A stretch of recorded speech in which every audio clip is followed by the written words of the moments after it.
Good morning and welcome to the Springfield Central State High School Anzac Day commemoration. As the service commences shortly, I do want to remind everyone, both here in the hall and live streaming via our classrooms, that this is the importance of reflection at this time and ask that there be no clapping or speaking throughout the ceremony as a sign of respect for the day. I'll now hand over to Georgia.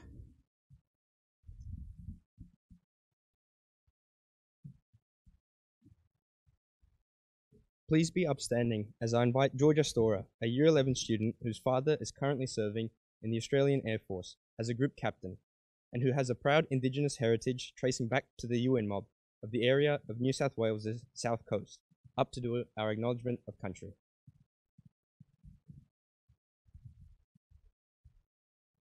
Thank you, Adrian. Welcome, everyone. We would like to acknowledge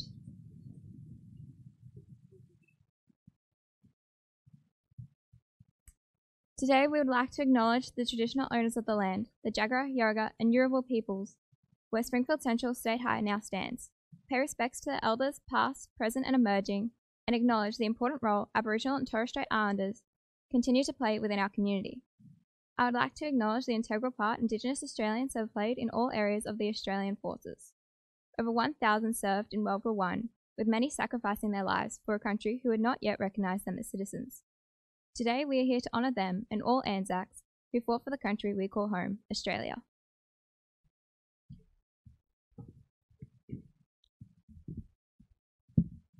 Thank you, Georgia. We would like to welcome our special guest today, Mrs. Ann Lawson, Springfield Central State High School's principal, leading aircraft woman, Noelle James from RAF Base Amberley, Mr. Douglas Egan, representative of Springfield RSL, Mrs. Lindy Want, deputy principal and MC, Mrs. Jackie DeCastro, Defence School mentor, Springfield Central State High School's senior and junior school captains, Georgia Storer, Defence student from Year 11, Beth Fallows and Malachi Fisher, our Defence families and student representatives. We would also like to welcome and thank the current serving military families who have joined us today for our commemorations, along with the many students and teachers that are joining us through our live classroom stream. We ask that you remain upstanding while Lexi and Antonia sing the New Zealand National Anthem, accompanied by the school concert band.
Make her praises heard afar.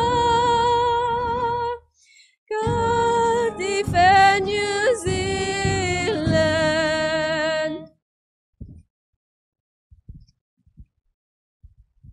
Thank you for that lovely performance. The school concert band and a small group of school vocalists will now perform the Australian National Anthem.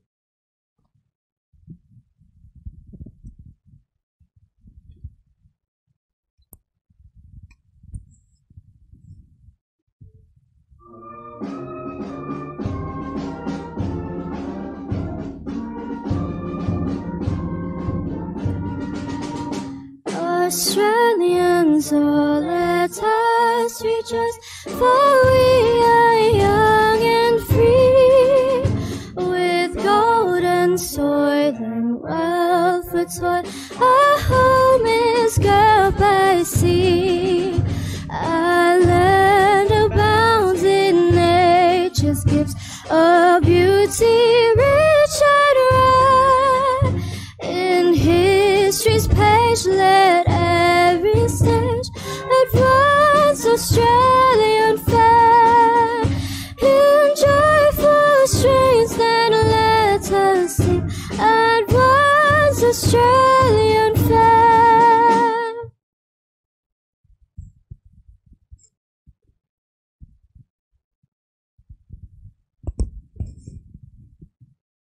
Thank you for that wonderful performance. I would now like to invite my fellow school captain, Janelle Aquino, to speak on behalf of all students at Springfield Central.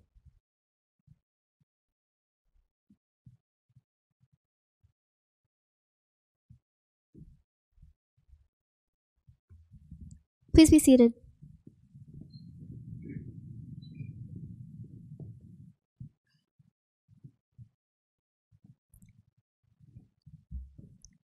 Good morning, staff, students, and esteemed guests. Anzac Day is perhaps the most solemn day in our calendar, reserved for the commemoration of Australian servicemen and servicewomen who've dedicated themselves to the defense of the land we call home, the freedom we cherish so dearly, and the values that we hold within, making us proud to call ourselves Australian. More than 102,000 of these brave Australians have given the ultimate sacrifice during their service. And in honor of them, we say, lest we forget. To the many active service persons of today, including family members of our 89 own Springer students, we say thank you for your service. 107 years ago today, 16,000 troops forming the Australian and New Zealand Army Corps landed at Ariburnoo, later to be known as Anzac Cove. Tales of their courage, mateship, and spirit would later be told with pride as they exemplified the core principles that we Australians pridefully strive to demonstrate on a day-to-day basis. Their bravery in the face of adversity, their unwavering endurance, the uplifting and light-hearted spirit they never relinquished, and their awe-inspiring mateship that has been permanently etched into the history books, putting our values on display for the world to see, and paving the way for our modern Australian life. At Springfield Central State High, we are proud at the fact that our 4 Rs are representative of the core values of the Anzacs. We observe their mateship within our value of relationships. We observe their endurance within our value of resilience. And we observe their egalitarianism within our values of respect and responsibility. Before I conclude, I would like to acknowledge the Aboriginal and Torres Strait Islander peoples as the First Nation peoples of Australia, and acknowledge their key contribution to the Anzacs and to the Australian way of life. Though we are not proud that the First Nations peoples of Australia were often unrecognized, it is our duty to prevent and make up for the wrongdoings of the past by telling their tales. The loyalty to country and bravery demonstrated by Indigenous Anzacs gives us yet another reason to celebrate their spirit and recognize the key contributions they had in creating the Anzac spirit, which we commend today. Finally, I again extend my deepest thanks to our current service persons for the constant sacrifices they make for our country, and to service members who have given their all for our country. We will remember them, lest we forget. I would now like to invite our school principal, Mrs. Ann Lawson, up to give the principal's address.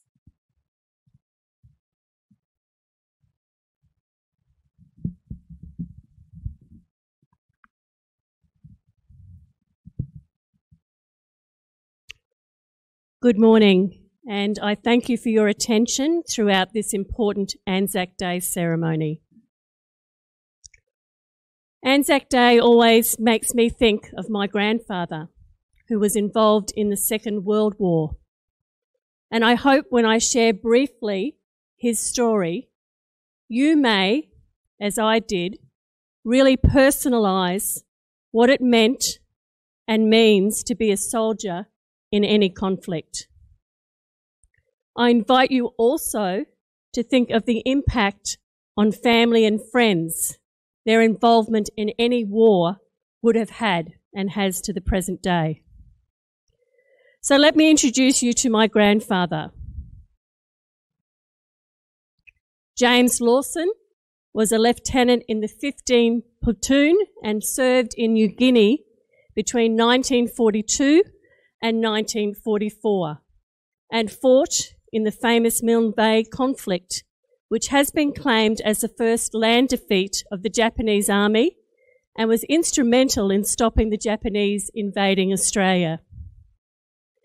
What is interesting to me is that James Lawson, or Jim to his mates, was not a young man when he was a soldier. He was 34, married, and had 2 young sons, aged 8 and 7. And he was a Year 6 teacher at Milton State School. With lots of conflict worldwide at that time, the Australian government called for a formation of a home defence army. I guess it's almost the equivalent of the Army Reserve these days. Jim, my grandfather, took the words home defence literally, signed up, and didn't imagine that he would go beyond Brisbane. That changed when the Japanese invaded Darwin, and in July 12, 1942, Jim found himself heading for an unknown destination out of Queensland, out of Australia, across the Coral Sea. So he did not know where he was going, although somewhere perhaps in New Guinea probably registered to him. But his family, his wife and 2 sons, had no idea.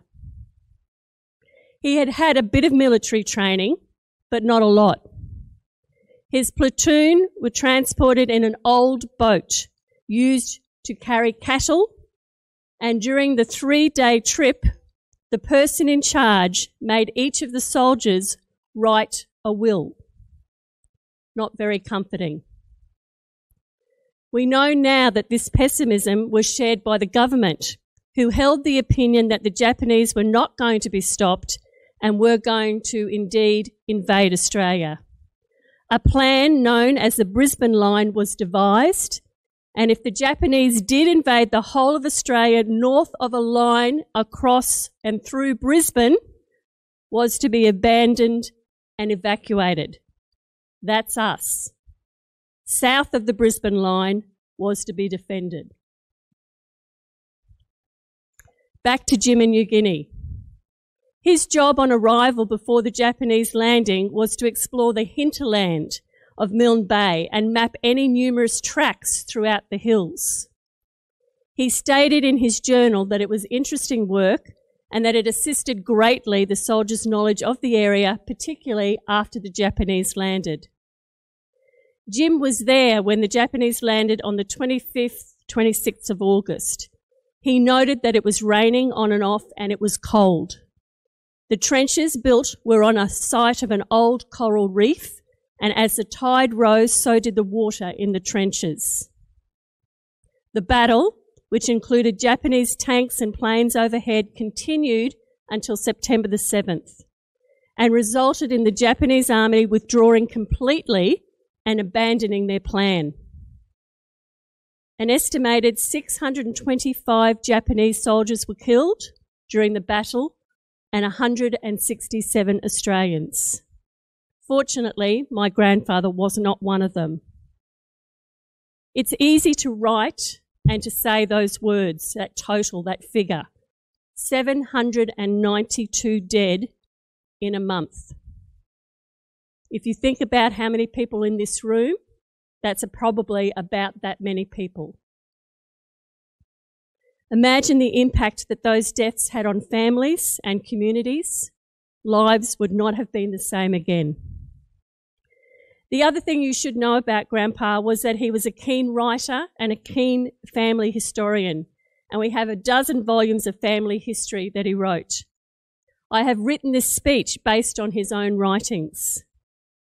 So deep, however, was the personal impact of actually fighting man on man with guns and hand grenades and seeing death firsthand, he would not speak or write about the specific fighting or even how he felt.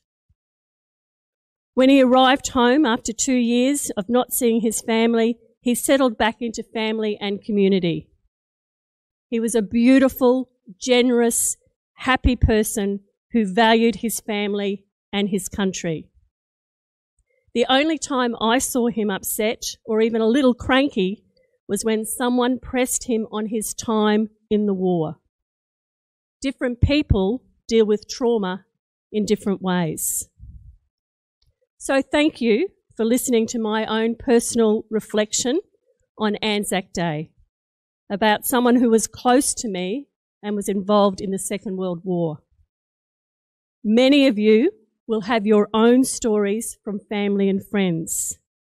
If you have a story, please share it over today or the weekend with your classmates, your teachers and your friends, because it is so important that we remember and that we value that important service and continuing service so many have given and continue to give to our wonderful country, Australia. Thank you.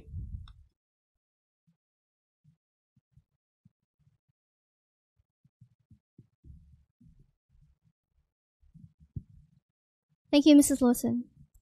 I would now like to invite our guest speaker and mother of one of our Year 11 students, leading aircraft woman Noelle James, from RAAF Base Amberley, to deliver a commemorative address.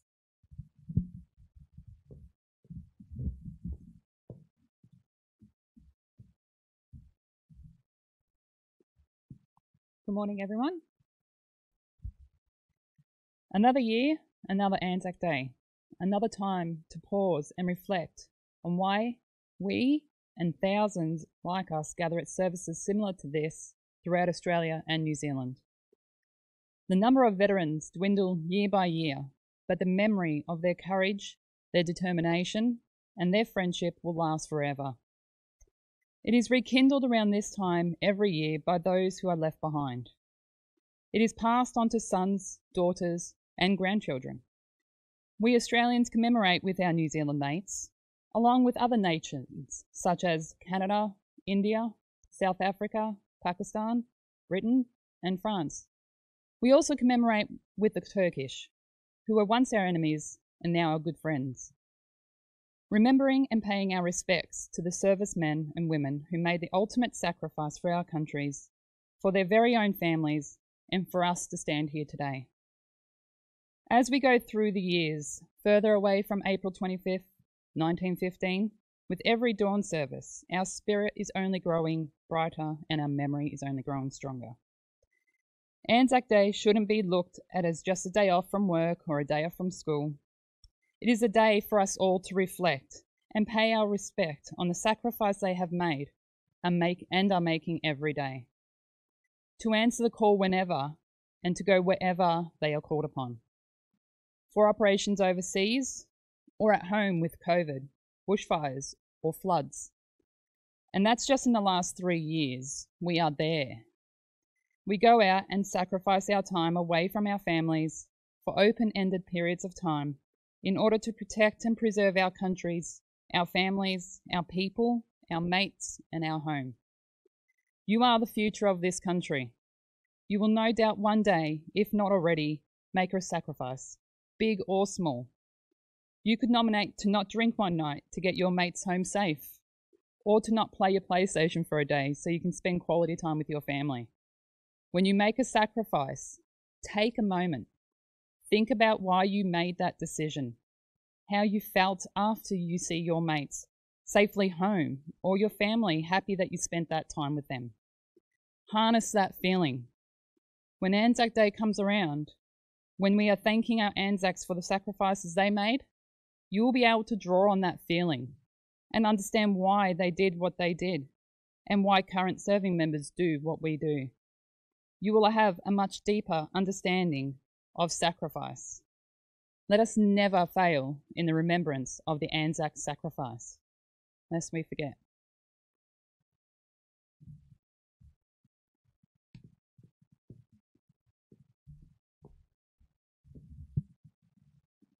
Thank you, LACW Noel James. I will now invite our guests and student representatives to lay wreaths as a sign of respect, while the school concert band performs Abide With Me.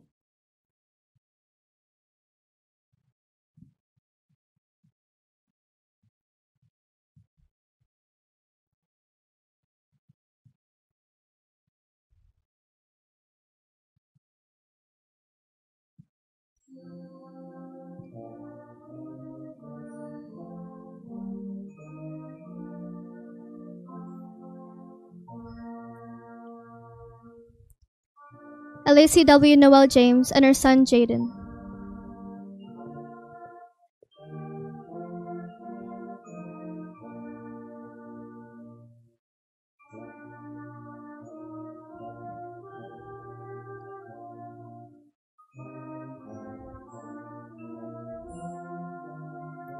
Mr. Douglas Egan from Springfield RSL.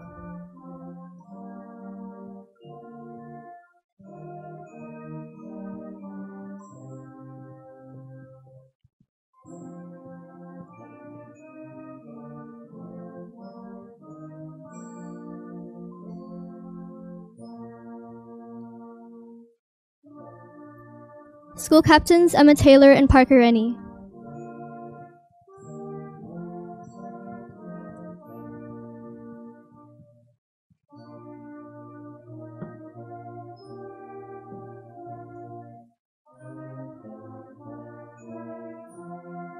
Junior school captains Sarah Sapandi and Brooke Feenhouse.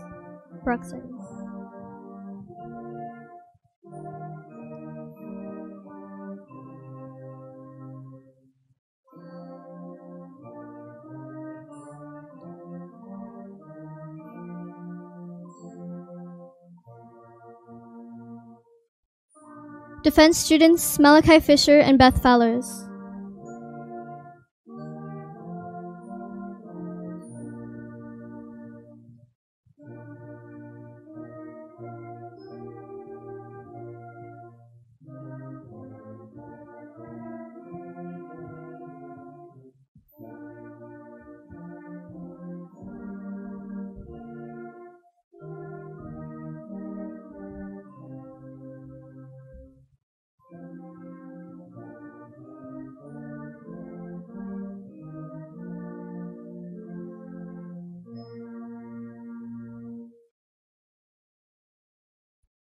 We have come to the solemn part of the service where I will recite the ode, which will then be followed by the last purse played by Ella Collins, one of Springfield Central's talented musicians. We then ask for all to honor a minute's silence as a sign of respect. The rouse will be played following the minute silence and signifies the waking of a new day. Please be upstanding.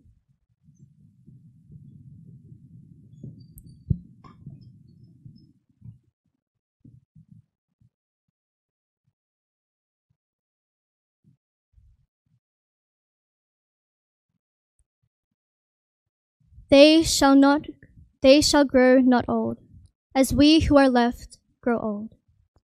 Age shall not weary them, nor the years condemn.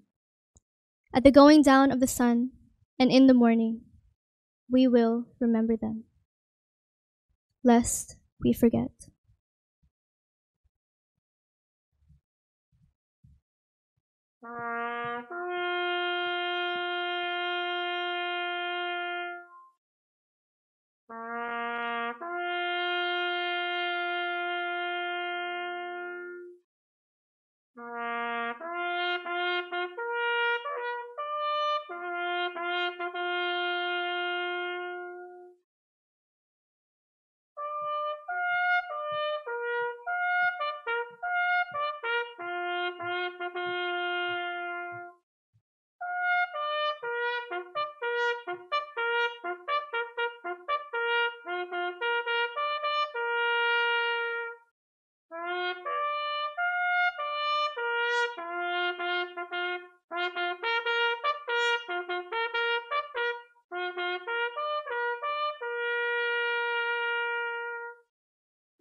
Please be seated.